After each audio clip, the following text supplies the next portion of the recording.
He wasn't lazy. He just thought time would always wait for him. He had dreams. Big dreams.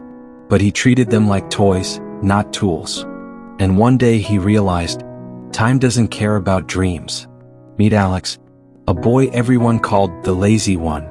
Not because he couldn't work, because he chose comfort over effort. Morning after morning he slept late.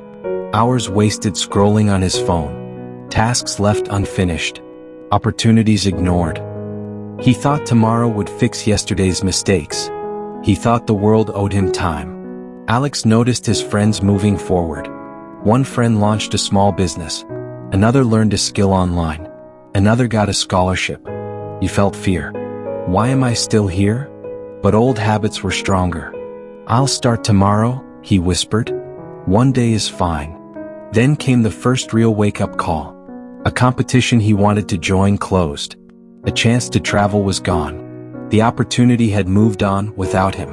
One evening, Alex sat alone on his roof.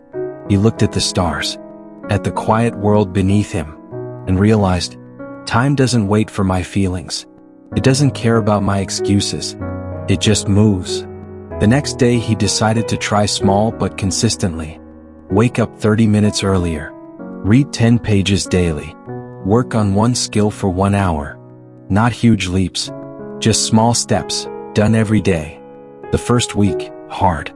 Temptation everywhere. The second week, small wins felt good. The first month, old friends noticed. Alex felt lighter, less guilty, more confident. What he learned wasn't magic. It was simple. Time is a tool, not a toy. By 3 months, he was ahead of the friends who once teased him.